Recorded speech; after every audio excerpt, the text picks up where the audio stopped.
Now, this is the type of stuff I'm talking about. Microsoft getting that momentum, getting things going in a big way for themselves. And obviously, gamers are going to kind of look at things one way or the other. But for me, obviously, Microsoft has a different approach than both Sony or Nintendo. Nintendo, very much, hey, we have this piece of hardware, it's underpowered, but we're going to make money on it, and you're going to like it. And you're going to like what we tell you to like. The online's going to be crappy. There's going to be hardly any apps for it. The games are going to run crappy and look crappy compared to everything else. We're not going to get very many third-party stuff day and date. There's no online. The online is so rudimentary that Xbox Online in 2002 was actually better in terms of voice chat and friends and that kind of stuff.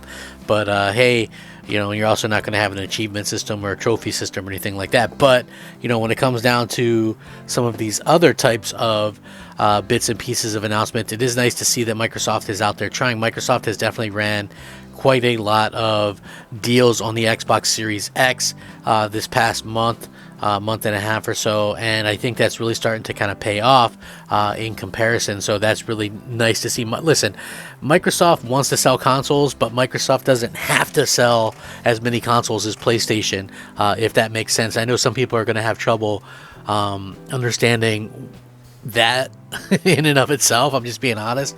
They're not going to understand that at all. But it is factually how things are kind of working right now for Microsoft. And when you see that, hey, there's people that are giving very good responses to stuff like this, I think that is awesome as well, because Xbox is, I think anyway, they did a really good job with Xbox. I'll never get the hate that Xbox is getting right now, or pretty much ever. I mean, I guess I can understand the Xbox One stuff if you were like super into, never playing online or whatever, but that's sort of where we're at right now anyway. So to be honest, it was all over nothing to begin with. But Xbox Series X and S gets a huge UK sales boost thanks to Black Friday sales, up 231% on the previous month. Pretty big. It feels like it's been a big Black Friday this year, with Microsoft finally dropping the price of Xbox Series X console at multiple retailers last month, and the move seems to have paid off handsomely even in the UK.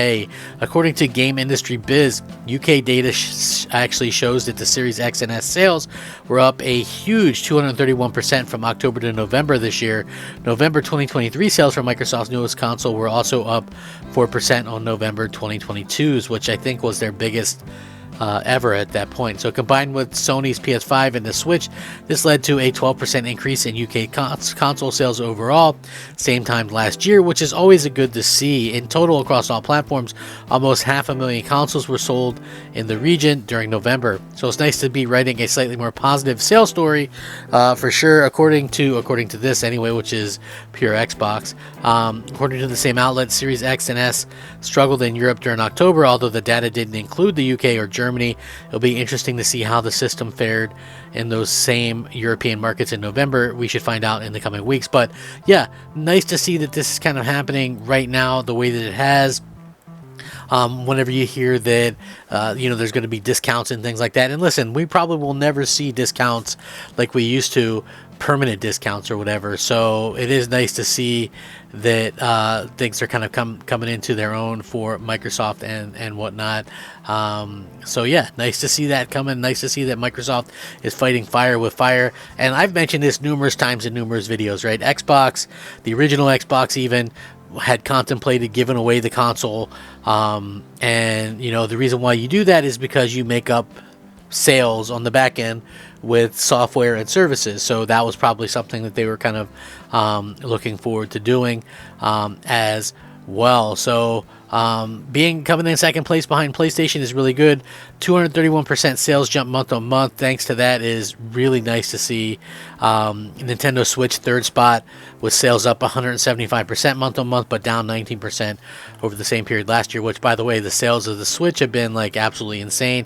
And when you look at games, digital and physical, Xbox first party studio Call of Duty Modern Warfare 3 takes the top spot in there as well. So I think that's very interesting, to say the least. Interesting. Grand Theft Auto 5 is number 10. You've got, let's see here, 1, to 3 Nintendo games in there with Super Mario Brothers Wonder, Mario Kart Deluxe, and Nintendo Switch Sports.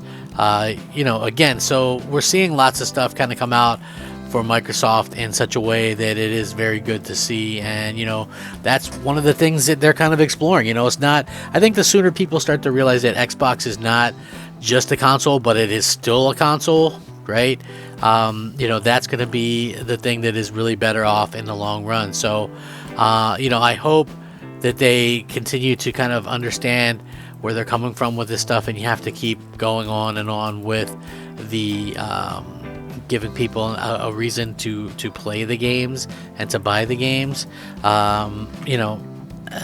And that's exactly what Microsoft is doing. Like, they have a really good console, and it's going to be tough to break through to some people because, and I've mentioned this numerous videos before as well, Microsoft is a company that can take losses on hardware because they've never really made any money through hardware. And at the end of the day, you can earn that back. If you give away console basically or whatever, you're still going to make something on it. You're going to lose something on it, but they're going to lose something on it anyway. So we'll wait and see. But again, props to Microsoft for getting this out there. They didn't have to lower the price or whatever, but when you saw, this is why competition is good, because when you do see the competition out there, Sony had the PS5 before people go, oh, Microsoft is so bleeding desperate. They're so desperate. 350, unbelievable. That's such a desperate move. They're trying to get out of the hardware business. Sony had the PS5 at 350, even here in the States, multiple times. So yeah, like, save all that desperation talk for a different time. I mean, listen, sometimes people just, when they think a fast food burger, or they think they want a burger, McDonald's sells the most, but it doesn't mean it's the best. That's sort of like how I kind of compare things. Definitely a situation where I think Microsoft has a lot of edges over PlayStation. Listen, I don't think PlayStation is totally without ammo. I think they obviously got a lot of ammo, but at the same time, I think that Microsoft has a long way to go. People aren't going to just all of a sudden go, you know what? Yeah, screw being angry at Microsoft for a decade plus for literally probably no reason, because they've done the most consumer-friendly things out of all the 3 companies. But, I'm just going to give them a try now, right? Like, you're not going to see that happening from people. But, hopefully we can see some people kind of loosen up and maybe, hey, you know what? If I want to play Blade, if I want to play Starfield, if I want to play Avowed or Hellblade 2, and I'm a console gamer, I'll just buy an Xbox. Think about it. Crazy to think, but might just work out. Thanks for watching. Rack 'em up. I'm Crap Gamer. This has been Crap Gamer Reviews. Hope you guys all have a great day. Crap Gamer out.